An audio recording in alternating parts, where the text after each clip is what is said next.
She bragged online that she'd tricked me into signing a fake prenup. What she didn't know, I filmed the whole thing. That was the moment everything inside me went cold. My name's Ethan Cole, 31, and 3 weeks before my wedding, I found out the woman I loved was about to legally rob me, and laughed about it online. Vanessa, now ex-fiancée, Vanessa Ashcroft, always looked perfect.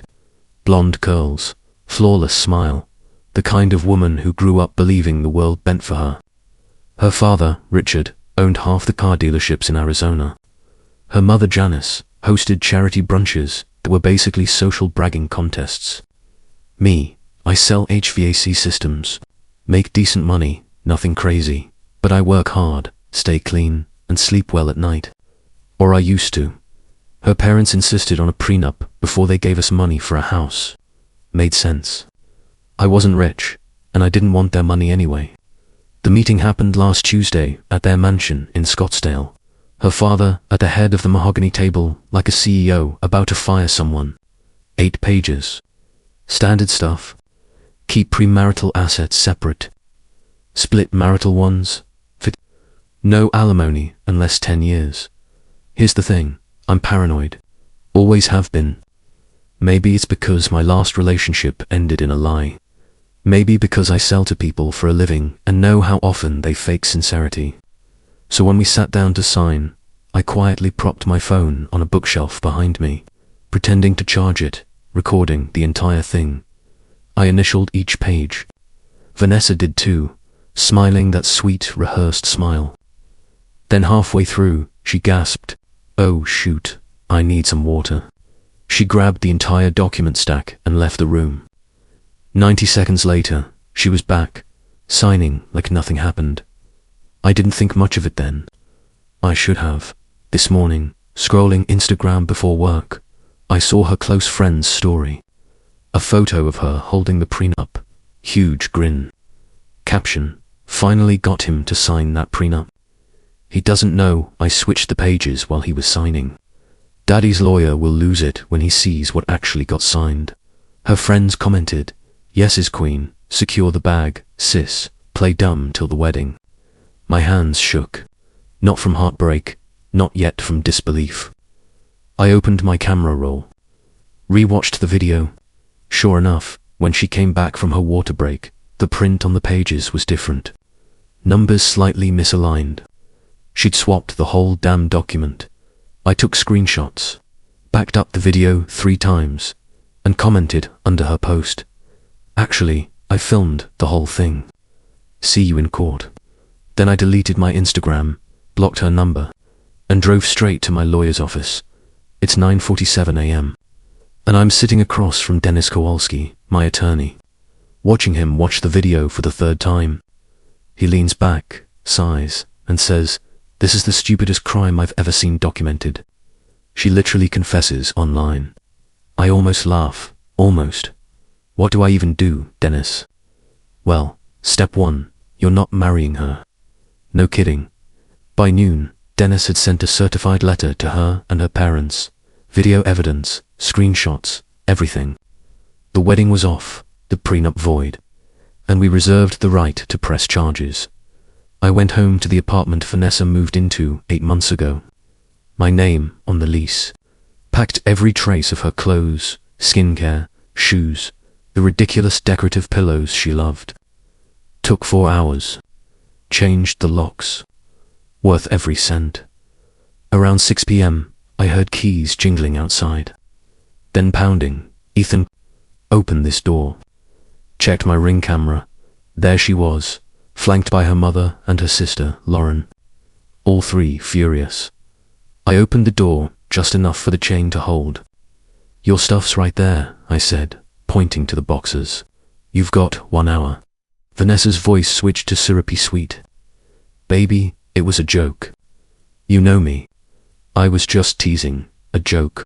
You swapped legal documents and bragged online." Her mother stepped in, tone sharp as glass. "The prenup is still valid. You signed it. I signed a document. Not that one. I have proof." Lauren crossed her arms. "You can't just kick her out. She lives here. She's not on the lease." I can. 1 hour. Vanessa's tears started. Where am I supposed to go? Not my problem anymore, I said. You committed fraud. Figure it out. Janice's face turned red. Do you know who we are? Your husband sells cars, Janice. He can't undo a felony on camera. I slammed the door. Through the camera, I watched them load her boxes into an Escalade. Took 3 trips. Lots of angry muttering, mascara streaks, and curses I won't repeat.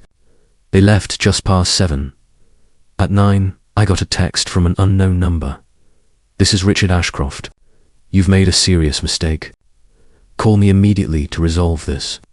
I replied, discuss with my attorney, Dennis Kowalski. 3 minutes later, you smug little punk. You have no idea what you've started. I sent that to Dennis. He just replied, classic intimidation. Ignore him, but that was only day 1. I didn't sleep that night.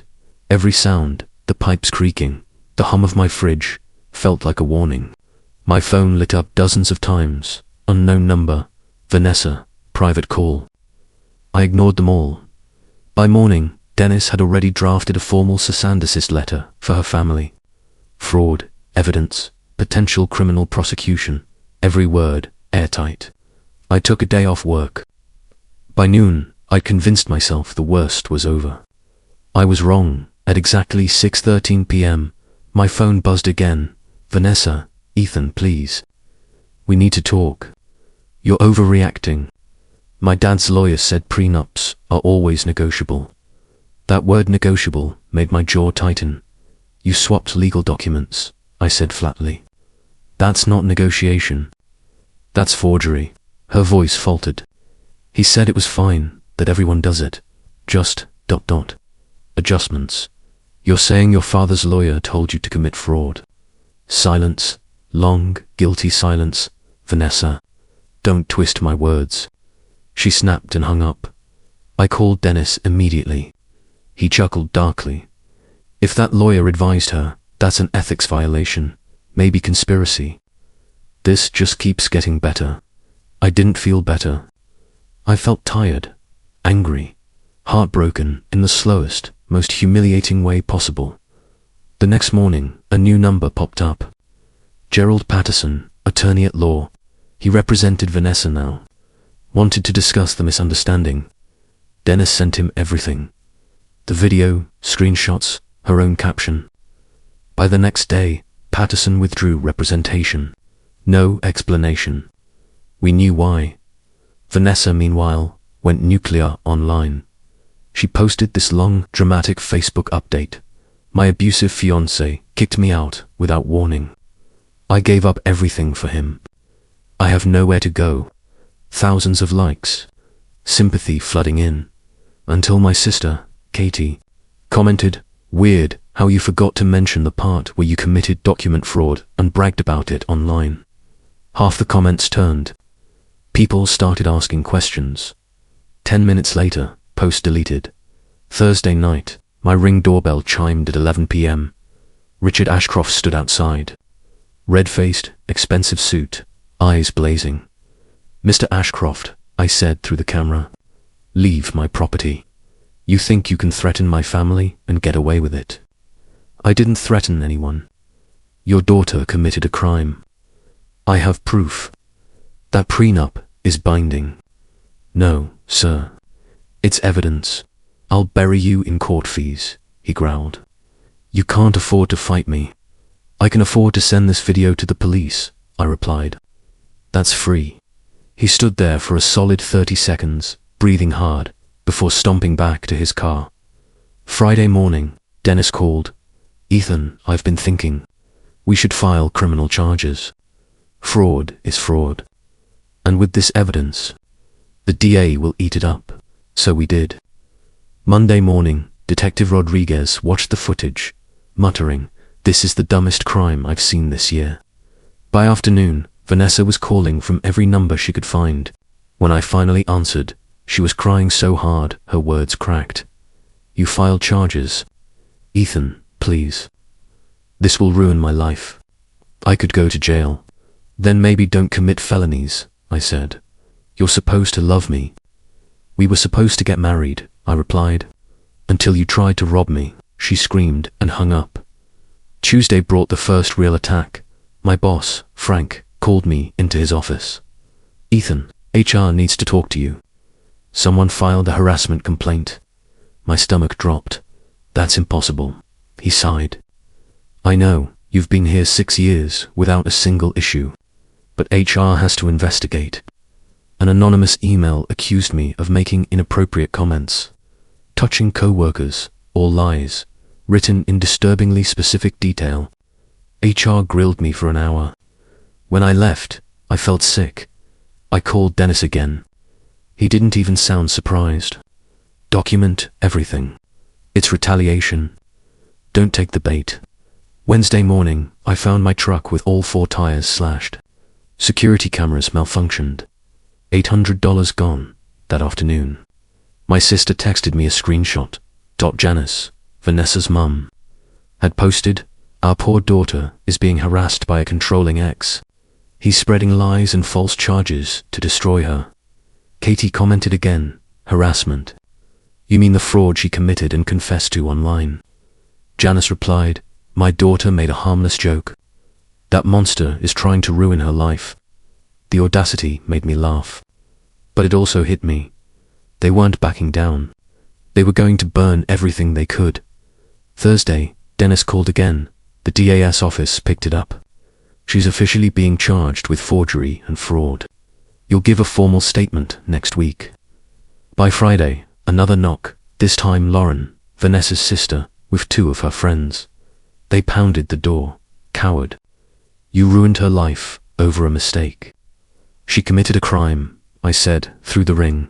"Not a mistake." They refused to leave. I called the cops. 15 minutes later, 2 officers showed up and told them to move along or face trespassing charges. Lauren yelled something about karma as they left. I just stood there, watching the patrol car lights fade across my front lawn, feeling this surreal mix of rage and numbness. That night, my mum called. "Ethan, honey, Vanessa's mother showed up at our house this morning." "What?" She cried on the porch, said, "You're destroying her daughter's life." "What did Dad do?" "He told her to leave or he'd call the police." Then she called him a liar. I told her she raised a criminal. I rubbed my temples. "I'm so sorry, Mum." "Don't apologize," she snapped. "We raised you right." She raised a felon. I couldn't help but smile a little at that. Sunday morning, a white envelope appeared under my door. Inside, a check for $75,000 and a typed note. "Final offer. Drop all charges. Sin enclosed NDA. Move on with your life." The NDA was insane, banned me from mentioning Vanessa, the prenup, or the charges. Basically, erased her existence. I wrote, "Declined, fraud is fraud," across the check and mailed it back to Richard's dealership. Dennis's reply to the photo I sent him. "Frame it. That's art." Monday morning, Vanessa's second lawyer, Rita Castellano, withdrew from the case. No explanation, but we both knew why. The wedding would have been 2 weeks away. Instead, I was sitting at my kitchen table, surrounded by silence, watching the Ashcroft family unravel one threat at a time. Every time I thought it couldn't get uglier, it did. But I wasn't backing down. Not now. Not after everything they'd tried. I wasn't just fighting for money or revenge. I was fighting to prove that the truth still meant something, even when the people with power, money, and family names thought they could rewrite it. And I wasn't done yet. The courthouse smelled like burnt coffee and anxiety. 2 weeks after the charges were filed, I found myself standing beside Dennis in a hallway lined with cold marble and cheap optimism posters about integrity and justice. Irony practically dripped from the walls. Vanessa walked in wearing white, not wedding white. Courtroom white, the kind meant to say innocent to a judge. Her hair was perfectly curled, makeup flawless, eyes red enough to earn sympathy but not messy enough to look guilty. Her parents flanked her like a pair of angry bodyguards. Dennis leaned toward me. "That's her third lawyer. Private criminal defense. Probably expensive. Daddy's money, I muttered when her attorney approached the bench. I caught Vanessa glancing at me, not the woman I loved, but someone calculating. The judge called the case. State of Arizona versus Vanessa Ashcroft. 2 counts, forgery and fraud. She pled not guilty. Her lawyer tried to argue the video was inconclusive, that it didn't prove she swapped documents, and that her Instagram caption was a playful exaggeration. The prosecutor didn't even flinch. He played the video. Clear as daylight. Vanessa taking the stack, leaving, coming back with slightly different pages. The judge leaned forward. Ms. Ashcroft, the pages are visibly altered. The ink spacing alone. Your Honor, my client was. Her lawyer began. Save it for trial. The judge cut him off. Bail granted. But the conditions. Stay away from me and my family. No contact. I walked out of court that day, breathing for the first time in months. The wedding that should have been in 3 days was now a headline in the local paper. Asterisk heir's daughter charged in prenup fraud case. Asterisk 2 days later. A voicemail popped up on my phone. Hey. Ethan. My name's Brianna Chen. I dated Richard Ashcroft's business partner a few years back. Just heard about what happened with Vanessa. You should know. This isn't her first time. I froze. Dennis told me to meet her in public, record everything. So I met Brianna at a Starbucks downtown. She was mid-30s, professional, confident, the kind of woman who's seen too much and isn't afraid to say it. She didn't waste time. 4 years ago, Vanessa was engaged to a guy named Michael. He worked in it, found out she'd been quietly transferring money from their joint account, around $20,000 over 6 months. When he confronted her, she cried, said it was a misunderstanding. Her dad paid him $50,000 to sign an NDA and disappear. I just stared. She does this, Brianna continued. She tests how much she can take before people push back, and when they do, Daddy fixes it. Why tell me now? I asked. Brianna stirred her coffee. Because when she called me last week, crying about you, she still didn't think she'd done anything wrong. That's when I realized she never changed. I recorded the whole thing. Dennis sent it to the prosecutor the next morning. They were thrilled. It showed a pattern. Then came the HR investigation at work. They interviewed every woman I'd ever spoken to. Every single one said the same thing. I'd been nothing but respectful. One even laughed. Ethan. The guy who still calls his mum every Sunday. Yeah, no. Case dismissed. The anonymous email accuser vanished like she never existed. My boss, Frank, took me out to lunch afterward.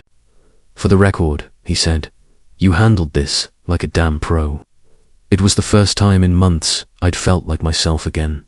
Vanessa's third lawyer withdrew a week later. Irreconcilable strategy differences, the notice said. Translation, I saw the evidence and ran. Her dad, Richard, still wouldn't quit. One evening, he showed up again, this time with papers. He waved them at my Ring camera. This is a civil lawsuit for defamation and emotional distress. You'll regret this, boy. I didn't even open the door. Leave it there, sir. My lawyer will enjoy it. When Dennis read the paperwork, he burst out laughing. This is empty intimidation. Truth is an absolute defense against defamation. You've got receipts for every word. He drafted a countersuit threat for abuse of process. They dropped it within a week. Then came the plea deal. Vanessa's new and final attorney, a public defender, reached out. The Ashcrofts had burned through their savings on failed lawyers and PR cleanup. She pled guilty to 1 count of fraud, 18 months probation, 150 hours community service, $3,500 fine, permanent criminal record, no jail time. But for Vanessa, that was worse. Her dental hygienist license, suspended pending review. In most states, a felony conviction ends a healthcare career. Through Katie, I later heard the aftermath. Richard's car dealerships lost clients. The local paper ran a follow-up story. Patricia the mum deleted all her social media after people flooded her comments with #fraudfamily. Vanessa moved to her parents' condo in Florida to reset. Her sister Lauren apparently cut contact after a blowout fight, calling their parents enablers. The Ashcrofts' once perfect image had crumbled when the civil suit officially dissolved. Dennis called me with a smirk in his voice. "Well, Mr. Cole, congratulations. You've successfully defended yourself, exposed a fraud ring, and accidentally taken down a car dealership empire. Feels weird calling it a win," I said quietly. He paused. "It's a win because you didn't let them rewrite the story. Most people don't fight back." That weekend, I sold the engagement ring, $4,200. Used it to pay off my truck and take my parents on a weekend getaway. They deserved it after Janice showed up at their doorstep, calling me a monster. My apartment felt lighter. I painted the bedroom, bought new furniture, threw out anything she'd ever touched. For the first time in months, it felt like my space again. Dating? Not yet. Therapy first. My therapist asked me one question that stuck. "Do you feel guilty for pressing charges?" I thought about it. About the months of fear, humiliation, retaliation, and the sheer arrogance of people who thought money could erase crime. "No," I said. "If I hadn't, she'd have done it to someone else, maybe someone who didn't have proof."